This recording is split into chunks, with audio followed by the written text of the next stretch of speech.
안녕하세요. 10월 5일 말씀 나눔 시간입니다. 우리 잠시 기도하시고 찬양하시겠습니다. 감사하신 하나님 아버지, 오늘도 저희들 주님의 말씀 앞으로 이끌어 주시고 또한 주님의 말씀을 함께 나눌 수 있도록 인도하여 주심을 감사드립니다. 아버지 하나님, 이 시간 저희들 나누는 말씀 가운데 주의 은혜와 축복을 함께 나눌 수 있도록 주의 허락하여 주시고, 또한 주의 말씀을 통하여 저희들 모르던 것들을 깨닫게 하시고 저희들의 마음이 변화되게 하시고 더욱더 주님 앞에 엎드려 주님만을 바라볼 수 있는 그런 주의 자녀들이 될 수 있도록 주님 귀한 시간 가질 수 있도록 은혜 내려 주시옵소서. 아버지, 모든 것들을 온전히 주님께 맡겨드립니다. 그리고 이 시간 함께하여 주실 줄 믿사오며 살아계신 우리 구주 예수 그리스도의 이름으로 기도드렸습니다. 아멘. 예, 우리 다 함께 찬송가 491장입니다. 491장 1절과 5절 함께 부르시겠습니다. 491장입니다. 저 높은 곳을 향하여 날마다 나아갑니다. 내 뜻과 정성 모아서 날마다 기도합니다. 내 주여, 내 마음 붙드사 그곳에 있게 하소서. 그곳은 빛과 사랑이 언제나 넘치옵니다. 내 주를 따라 올라가 저 높은 곳에 우뚝 서 영원한 복락 누리며 즐거운 노래 부르리. 내 주여, 내 맘 붙드사 그곳에 있게 하소서. 그곳은 빛과 사랑이 언제나 넘치옵니다.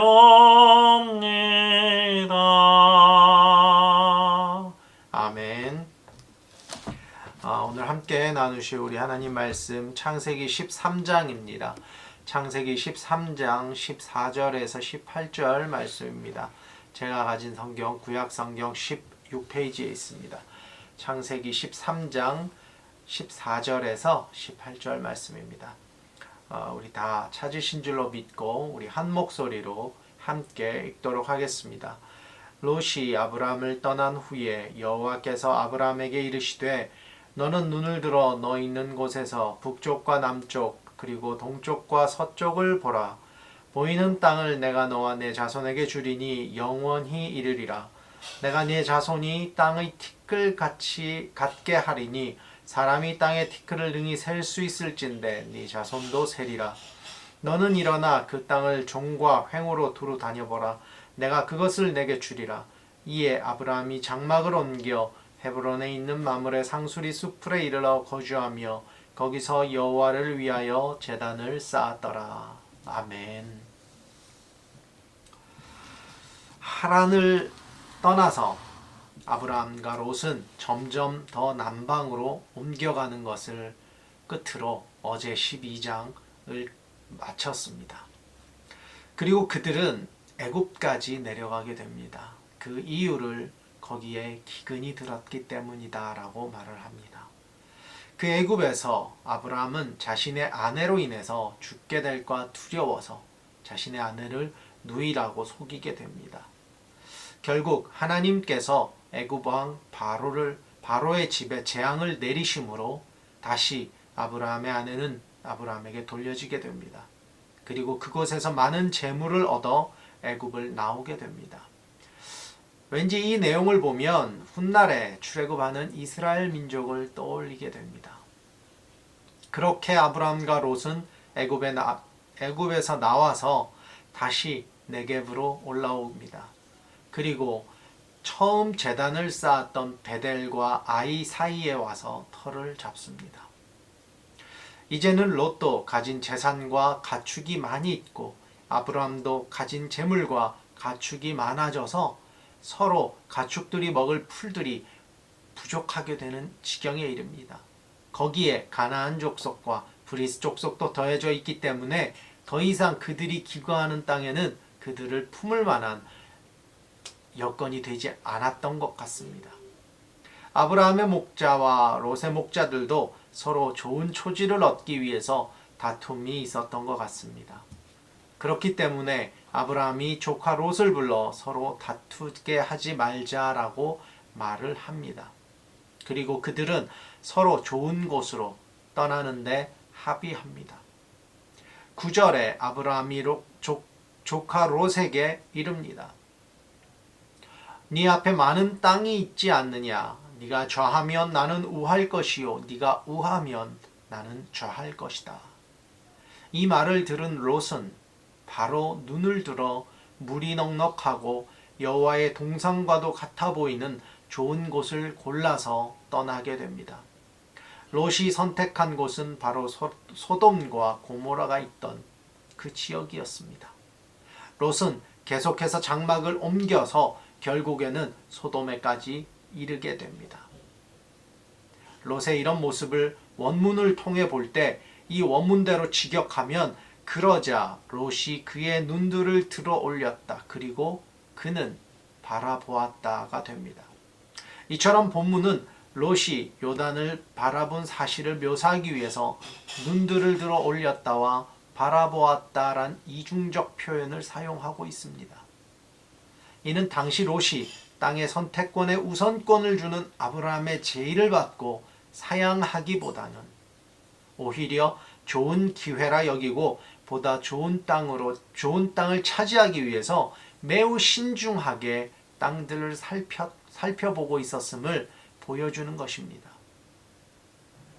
이는 아브라함이 모든 행동에 있어서 하나님께 맡기고 자기 희생적인 태도를 취한 것과는 반대되는 행동으로서 모든 것을 인간적인 판단에 의지하는 모습을 보여주는 것이라 하겠습니다. 하지만 그동안 아브라함을 따라다니면서 그는 인간적인 시선으로만 아브라함을 보았습니다. 인간적인 생각으로는 롯이 얕고 계산적으로 빠르게 행동한 것처럼 보입니다. 그러나 진실로 하나님을 경외하는 아브라함의 믿음을 보지 못한 롯은 인간적인 눈으로 그저 아브라함을 보았다라는 결론이 나오게 되는 것입니다.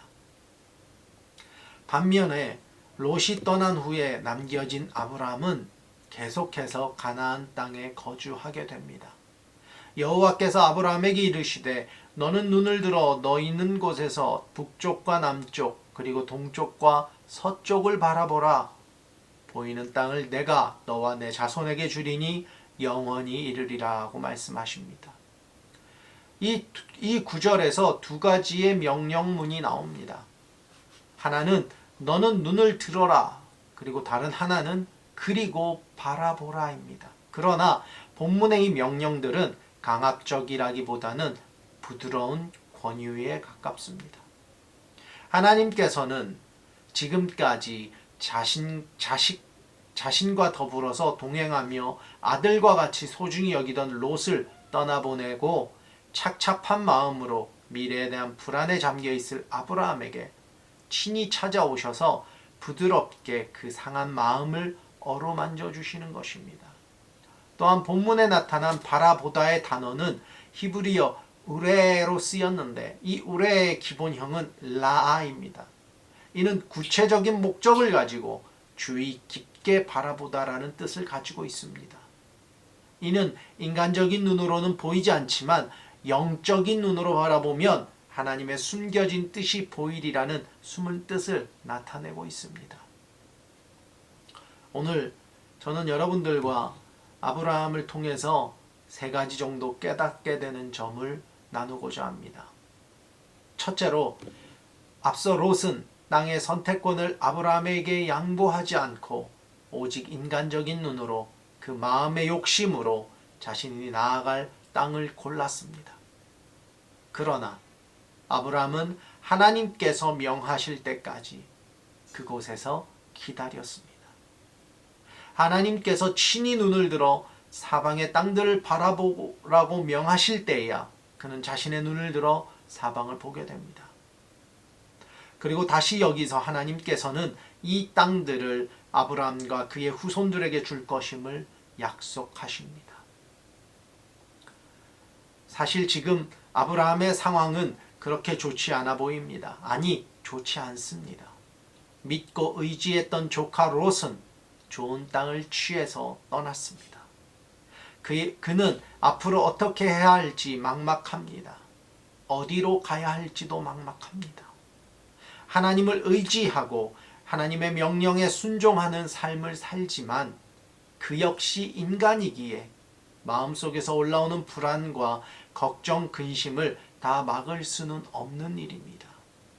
그럼에도 그는 롯이 떠나고도 바로 움직이지 않습니다. 기다립니다. 그는 자신의 상황이 어떠하든지 하나님의 음성을 기다릴 줄 아는 사람이었습니다. 하나님께서 자신에게 말씀해 주실 때까지 그는 움직이지 않았습니다. 그럼 우리는 어떨까요? 우리의 수많은 필요들을 우리는 하나님께 쏟아냅니다. 기도라고 말하면서 우리는 우리가 원하는 것들을 쏟아놓습니다. 하지만 우리에게 말씀해 주시는 그 시간은 우린 기다리지 않습니다. 하나님께서 우리에게 보여주시고 들려주실 시간을 우리는 드리지 않습니다. 우리의 필요만 쏟아놓는 것을 우리는 기도라고 말합니다. 하지만 언제나 제가 말씀드리는 것과 같이 기도는 하나님과의 교제입니다. 우리가 우리의 필요를 하나님께 알리면 하나님께서 우리에게 들려주시는 말씀을 들어야 합니다. 그때까지 우리는 기다려야 합니다. 하지만 우리는 스스로 결정해버립니다. 두 번째로 깨닫게 된 것이 순종입니다. 하나님의 말씀을 기다린 아브라함은 하나님의 말씀대로 순종합니다. 그것이 나의 뜻과 맞는 일이든 그렇지 않는 일이든 아브라함은 기다리고 또 말씀에 따라 순종합니다. 하지만 우리는 순종이라는 말을 자주 쓰지만 우리의 삶에서 순종하는 것은 매우 드물게 나타납니다. 실제로 하나님의 뜻대로 산다는 것은 쉬운 일이 아닙니다. 이유는 하나님의 뜻으로 나타났다는 것이 대부분 우리의 뜻과 반대되는 것들이 많기 때문입니다. 12장 1절에 하나님께서는 아브라함에게 살던 땅을 떠나라 하고 말씀하셨습니다. 어제도 나눴지만 자신이 살던 곳을 떠난다는 것은 쉬운 일이 아니며 오히려 위험하고 힘든 일이라고 말씀드렸습니다. 저 역시 17년간 살며 자리 잡았던 곳을 떠나 다시 한국으로 돌아왔습니다. 그 결정은 쉬운 결정이 아니었습니다. 거기에 한국으로 나오기 위해서 결정하기까지 무려 1년에 가까운 시간을 제 안에서 갈등하고 고민했습니다. 이유는 한국에서의 사역을 위해서 잘 진행되고 있던 영주권을 포기해야 하기 때문에 영주권을 포기한다는 것은 인간적으로 볼 때 제정신적인 행동이 아니에요. 죄송합니다만 미친 짓에 가깝습니다. 잘 진행되고 있는 영주권을 단 몇 달만 버티면 받을 수 있는 그 영주권을 내려놓기는 쉽지 않았습니다. 또한 아무리 제 나라인 한국에 온다고 해도 아무런 연고도 없고 인맥도 없는 곳에서 처음부터 다시 시작해야 한다고 할 때 글쎄요. 거기에 제 나이가 한국에서 44이라는 나이는 그리 젊은 나이가 아니더라고요. 때문에 말씀을 나누고 있는 지금 이 순간도 사실 제 마음은 매우 복잡합니다. 또 힘든 것도 사실입니다. 그럼에도 말씀을 놓지 않고 말씀대로 살기 위해 나름대로 나름대로 노력을 하고 있는 것입니다. 이 마음 역시도 성령 하나님께서 힘을 주시기 때문에 가능한 일이라고 저는 믿습니다. 세 번째로 아브라함을 통해서 우리가 배울 수 있는 것은 아브라함은 언제나 하나님께 예배를 드렸다라는 것입니다. 아브라함은 처음 가나안 땅으로 들어와 베델 동쪽 산으로 이동해서 베델과 아이 사이에 장막을 치고 그곳에서 제단을 쌓고 여호와의 이름을 불렀습니다. 그리고 오늘 본문 18절에 아브라함은 눈을 들어 하나님께서 보여주신 땅을 보고 장막을 옮겨 헤브론에 있는 마므레 상수리 수풀에 이르러 거주하게 됩니다. 그리고 거기서 여호와를 위해 제단을 쌓았다라고 기록하고 있습니다. 아브라함은 철저히 여호와를 경외하는 사람이었습니다. 그리고 잊지 않고 언제나 제단을 쌓고 하나님을 찬양했습니다. 현재 우리는 예배의 홍수 가운데 살고 있습니다. 인터넷을 통해서 멀리 가지 않아도 전 세계에서 드려지는 예배를 볼 수 있습니다. 전국 어디에 있든지 한국 땅에서 마음만 먹으면 미국이나 일본이나 유럽에서 드려지는 예배를 우리는 유튜브를 통해서 다 봅니다. 하지만 그렇게 예배 홍수 가운데 있지만 우리의 삶은 잘 변하지 않으며 더욱이 코로나로 인해서 예배는 마치 드라마나 영화를 보듯이 예배를 드리는 것이 아니라 예배를 보는 것이 되어버렸습니다. 이 부분에 대해서 많은 논쟁이 일어나는 것은 사실입니다. 직접 교회에 가서 드려지는 예배만이 진정한 예배라고 말씀하시는 분들도 계시는 반면에 각자 처한 상황으로 인해서 비록 인터넷상으로 보는 예배지만 안 드리는 것보다 낫다라는 의견도 있습니다.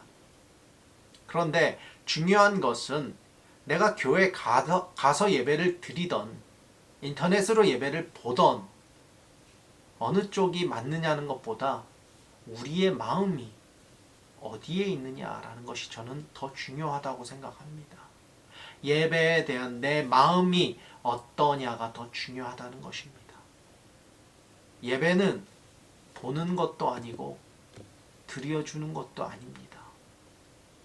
한 주간 나의 삶 가운데 역사하시는 하나님을 몸소 겪고 하나님께서 주시는 그 은혜와 축복을 누리며 그렇게 살다가 정말 그 은혜에 너무 감사해서 주의 날 함께 모여서 주님을 찬양하고 정말 감사함으로 하나님을 경배하는 나를 올려드리는 그것이 바로 저는 예배라고 생각을 합니다.